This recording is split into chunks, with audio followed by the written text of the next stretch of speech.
नमस्कार, good morning. आप देख रहे हैं न्यूज 24। मैं हूं आपके साथ रोमिता तिवारी। वो खबरें जो दिन भर बनेंगी हेडलाइंस, वो खबरें जो आपको अखबार में नहीं मिलेंगी। नई सुबह नई खबर के साथ आइए शुरू करते हैं फटाफट खबरों का फटाफट बुलेटिन मॉर्निंग सुपरफास्ट। लगातार बढ़ते कोरोना मामलों को देखते हुए दिल्ली सरकार का बड़ा फैसला, राजधानी में लगाया गया वीकेंड लॉकडाउन। आज रात 10 बजे से सोमवार सुबह 6 बजे तक weekend curfew, gym, spa, mall, auditorium बंद रहेंगे। 30 अप्रैल तक दिल्ली में वीकेंड कर्फ्यू लागू रहेगा। सिनेमा हॉल्स को 30% कैपेसिटी के साथ ऑपरेट करने की छूट। रेस्टोरेंट में बैठकर खाना खाने पर रोक, होम डिलीवरी होगी। शादियों को छूट, मेहमानों को पहले ई पास के लिए आवेदन करना पड़ेगा। कर्फ्यू के दिन जरूरी कामों के लिए बाहर निकलने की इजाजत होगी। कर्फ्यू पास जारी किए जाएंगे। इंस्टेंट परिवहन जारी रहेगा। साप्ताहिक बाजार हर इलाके में एक ही लगेगा।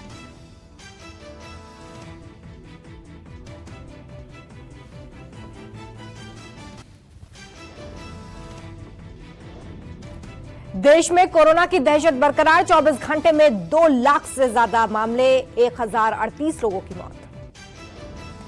देश में कोरोना मरीजों की संख्या 1 करोड़ 40 लाख के पार। अब तक कोरोना से 1,74,000 लोगों की जान गई। दिल्ली में कोरोना की डरावनी रफ्तार, 24 घंटे में 16,000 से ज्यादा मामले, 112 लोगों की मौत, 7 लाख के पार मरीज। महाराष्ट्र में कोरोना के 24 घंटे में 61,000 से ज्यादा मामले, 349 लोगों ने जान गंवाई। मरीजों की संख्या 36 लाख के पार पहुंची।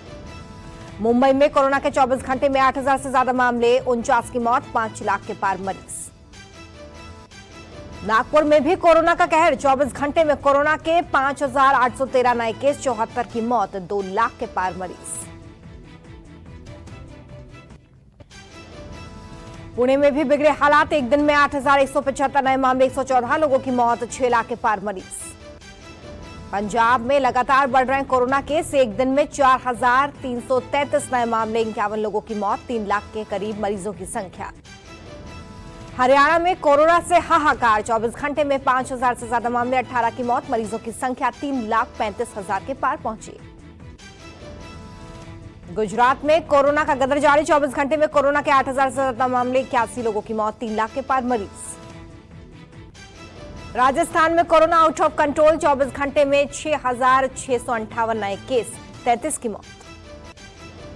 कर्नाटक में कोरोना बेकाबू, 24 घंटे में 14,000 से ज्यादा मामले, 66 लोगों की मौत, 11 लाख के पार मरीज।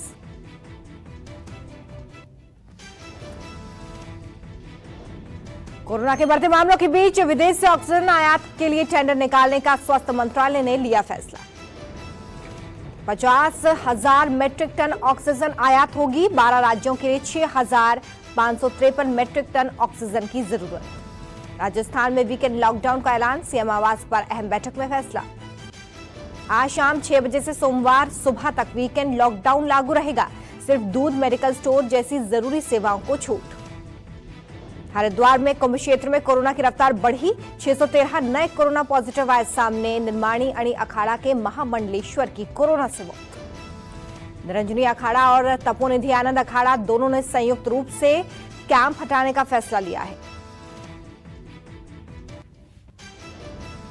मध्य प्रदेश के इंदौर में एसटीएफ की बड़ी कार्रवाई, रेमडेसिविर इंजेक्शन की कालाबाजारी करने पर 3 लोग गिरफ्तार। 2 युवकों को 6 इंजेक्शन बेचने के दौरान पकड़ा गया। प्रति इंजेक्शन पर 20,000 रुपए ले रहे थे।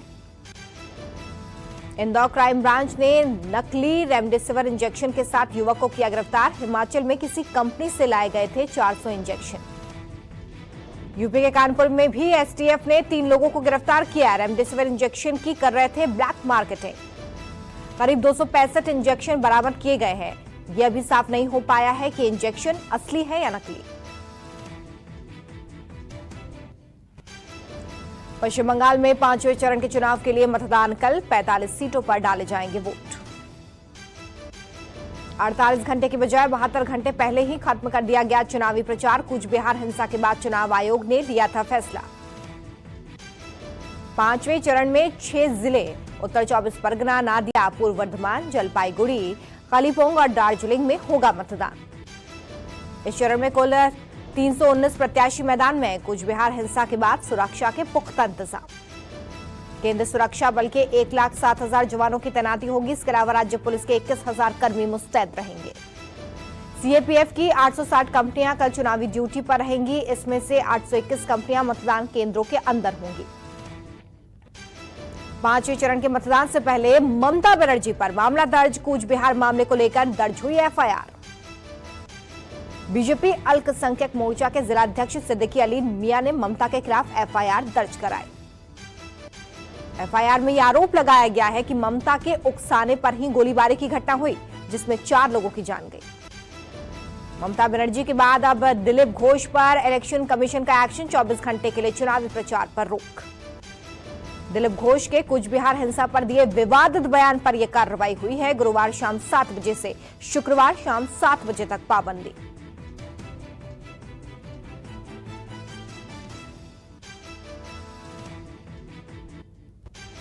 पांचवें चरण के मतदान से पहले चुनाव आयोग ने बुलाई सर्वदलीय बैठक। दोपहर 2 बजे मीटिंग। बैठक में रैलियों के दौरान कोरोना नियमों के उल्लंघन पर समीक्षा की जाएगी। कलकत्ता हाईकोर्ट भी उठा चुका है सवाल। चुनाव आयोग ने कहा कि बचे हुए 4 चरणों में ही बंगाल के चुनाव कराए जाएंगे। ममता ने एक साथ चुनाव कराने की मांग की थी। 6वें चरण के लिए आज बंगाल में लगेगा दिग्गजों का सियासी जमावड़ा। बीजेपी अध्यक्ष जेपी नड्डा, गृह मंत्री अमित शाह, ममता बनर्जी की ताबड़तोड़ जनसभा और रोड शो। गृह मंत्री अमित शाह आज करेंगे 2 रोड शो, 4 जनसभाएं तो बीजेपी अध्यक्ष जेपी नड्डा की 3 रैलियां और 2 रोड शो होंगे। मुख्यमंत्री ममता बनर्जी की नाडिया और उत्तर 24 परगना में आज जनसभाएं।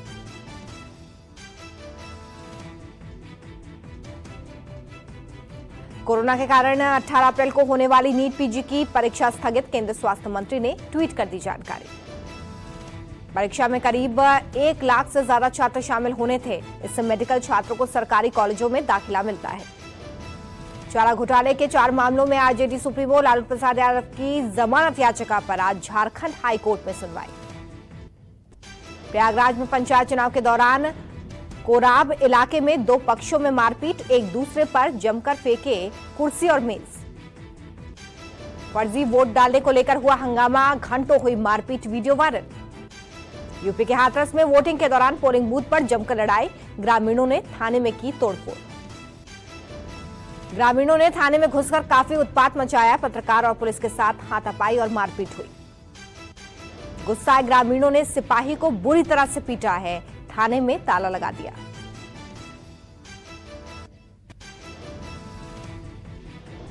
गुजरात एटीएस और भारतीय कोस्ट गार्ड ने 8 पाकिस्तानियों को ड्रग्स के साथ किया गिरफ्तार। पाकिस्तानी सभी लोग जल सीमा से घुसे थे।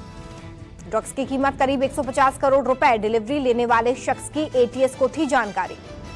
खुफिया जानकारी मिलने पर एटीएस और कोस्ट गार्ड ने मिलकर ऑपरेशन को अंजाम दिया।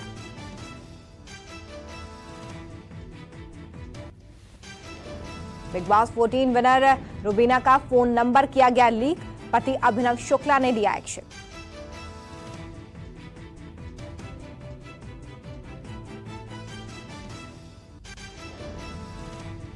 रणबीर सिंह ने अपनी अपकमिंग फिल्म का किया ऐलान। 2005 में आई तमिल सिनेमा की सुपरहिट अनियन की रीमेक।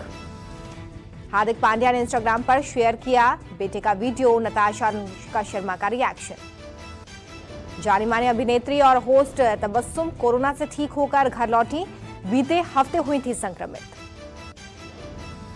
आलिया भट्ट को मिला कोरोना से छुटकारा। ठीक होने पर फोटो शेयर कर लिखा, ये वो वक्त जब नेगेटिव होना अच्छा है।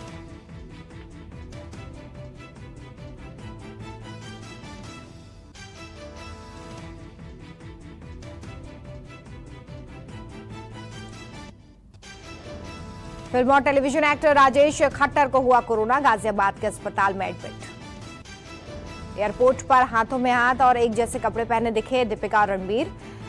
मुंबई से जा रहे थे बेंगलुरु। विराट कोहली ने शेयर किया बेटी के साथ बिताए 3 महीनों का अनुभव। कहा वामिका हमारे लिए लाइफ चेंजर। आईपीएल में बिजी है विराट। सैमसंग जल्द लॉन्च करेगी सस्ता 5G स्मार्टफोन गैलेक्सी M42। 20,000 से 25,000 हो सकती है कीमत। व्हाट्सएप ने रमजान 2021 पर लॉन्च किए 28 नए स्टिकर। नए तरीके से कर सकते हैं विश। OnePlus 9R की बिक्री भारत में शुरू। पहले सिर्फ Amazon प्राइम पर मिल रहा था phone. Gaming phone Asus ROG phone 5 की पहली सेल फ्लिपकार्ट पर शुरू। फोन में है ट्रिपल रियर कैमरा सेटअप। दुनिया के शीर्ष अमीरों में शामिल हुए टिकटॉक के फाउंडर झांग सिमांग की बेशुमार बढ़ी दौलत। नोएडा में कार या टू व्हीलर में हाई सिक्योरिटी नंबर प्लेट न होने पर कट रहा है चालान। 5,500 रुपए भरना होगा जुर्माना। हुंडई मोटर की कई कारों पर बम्पर डिस्काउंट और ऑफर। चुनिंदा मॉडल्स पर इस महीने 1.5 लाख रुपए तक छूट मिलेगी। म्यूचुअल फंड इंडस्ट्री पर कोरोना की मार। फाइनेंशियल ईयर 21 में SIP कलेक्शन घटकर 96,000 करोड़ रुपए, 4 करोड़ का घाटा। कोरोना मरीजों के लिए राहत। बढ़ती मांग के चलते रेमडेसिविर का प्रोडक्शन बढ़ा रही हैं दवा कंपनियां। कोरोना की दूसरी लहर के बीच दिल्ली NCR, मुंबई और पुणे में घरों की मांग बढ़ी। जनवरी मार्च में 20% बढ़ी मकानों की बिक्री।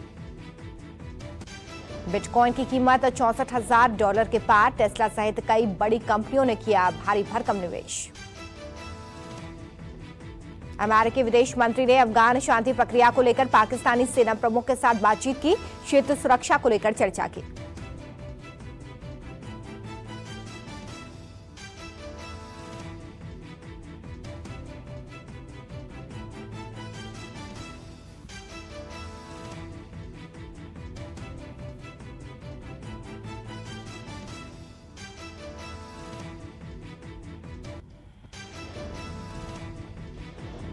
रूस ने भारत को बताया विश्वसनीय सहयोगी, लेकिन पाकिस्तान के साथ सीमित सहयोग की कही बात। बढ़ते कोरोना संक्रमण के चलते ब्रिटेन के PM बोरिस जॉनसन ने छोटा किया अपना भारत दौरा। अप्रैल के अंत में आ रहे हैं भारत। भारतीय नौसेना का जहाज रणविजय श्रीलंका पहुंचा। सिंगला और तमिल नववर्ष अवरोध के शुभ अवसर पर 3 दिवसीय सद्भावना यात्रा शुरू। फूड बाजार में जीवित जंगली जानवरों की बिक्री पर WHO ने रोक लगाने की बात कही। साथ ही पारंपरिक फूड बाजारों में स्वच्छता मानकों को बढ़ाने की सिफारिश की। नमस्कार, मैं हूं मानक गुप्ता। अगर आपको हमारा ये वीडियो पसंद आया हो तो इसे लाइक और शेयर जरूर करें। और हां, हमें सब्सक्राइब और फॉलो करना ना भूलें ताकि आप देश और दुनिया की कोई खबर मिस ना करें। चाहे कोई ब्रेकिंग न्यूज हो या कोरोना वायरस से जुड़ी कोई भी अपडेट, पॉलिटिक्स हो या आपकी जेब से जुड़ी कोई खबर, इलेक्शन की कोई न्यूज हो, कोई कंट्रोवर्सी हो या फिर कोई वायरल वीडियो, सब कुछ मिलेगा News 24 पर। तो जुड़े रहिए हमारे साथ और देखते रहिए News 24।